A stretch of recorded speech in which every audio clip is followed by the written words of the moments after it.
നല്ല അടിപൊളി മീൻ പൊള്ളിച്ചതിൻ്റെ റെസിപ്പി നോക്കിയാലോ. ആദ്യം തന്നെ അതിൻ്റെ തലയും മാലും എല്ലാം കളഞ്ഞ് നന്നായിട്ട് ക്ലീൻ ചെയ്തെടുക്കാം കേട്ടോ. പിന്നെ ഒരു പാത്രത്തിലേക്ക് കുറച്ച് മുളക് പൊടി, കുറച്ച് മഞ്ഞൾപ്പൊടി, കുറച്ച് ഉപ്പ്, കുറച്ച് കുരുമുളകും പെരിഞ്ചീരകവും പൊടിച്ചത്, പിന്നെ കുറച്ച് ഇഞ്ചി വെളുത്തുള്ളി പച്ചമുളക് പേസ്റ്റ്, പിന്നെ നല്ല അടിപൊളി വാളംപുളിയുടെ നീരും കൂടെ ചേർത്ത് നന്നായിട്ട് മിക്സ് ചെയ്തെടുക്കാം കേട്ടോ. അങ്ങനെ മിക്സ് ചെയ്തെടുത്തതിന് ശേഷം നമ്മുടെ മീനിലേക്ക് ഇതെല്ലാം കൂടെ നന്നായിട്ട് തേച്ച് കൊടുത്ത് കുറച്ച് സമയം മാരിനേറ്റ് ചെയ്യാൻ വേണ്ടി വെക്കാം കേട്ടോ. അങ്ങനെ മാരിനേറ്റ് ചെയ്തതിന് ശേഷം ജസ്റ്റ് ചട്ടിയിലിട്ട് ഒന്ന് ഷാലോ ഫ്രൈ ചെയ്തെടുക്കാം.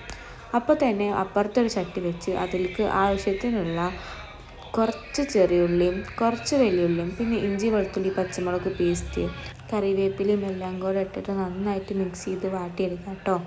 പിന്നെ അതിന് ശേഷം നമുക്ക് ആവശ്യമുള്ള മുളക് പൊടി, മഞ്ഞൾപ്പൊടിയും ഉപ്പ് പിന്നെ കുറച്ച് ഗരം മസാലയും കൂടെ ഇടുന്നുണ്ട്. അങ്ങനെ മസാലപ്പൊടികളെല്ലാം ഇട്ടതിന് ശേഷം നന്നായിട്ട് ഇളക്കി കൊടുത്ത് വാഴയിലയും കൂടി ആ ഗ്യാസിൽ വാട്ടി കൊടുക്കുക കേട്ടോ. അങ്ങനെ വാഴണ്ടില വാട്ടിയതിന് ശേഷം വാഴണ്ടിലേക്ക് നമ്മൾ ഉണ്ടാക്കി വെച്ച മസാല കുറച്ച് തേച്ച് കൊടുത്ത് അതിലേക്ക് നമ്മൾ ജസ്റ്റ് ഫ്രൈ ചെയ്തെടുത്തിട്ടുള്ള ഫിഷ് എടുത്ത് വെക്കാം കേട്ടോ.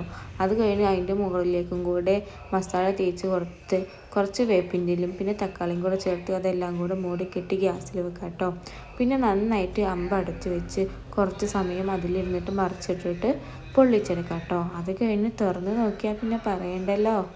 അങ്ങനെ അതെല്ലാം തുറന്ന് നോക്കുമ്പോൾ നല്ല ആവി പറക്കുന്ന ഫിഷ് പൊള്ളിച്ചത് നല്ല ടേസ്റ്റാണ് കേട്ടോ. എല്ലാവരും ട്രൈ ചെയ്ത് നോക്കണേ.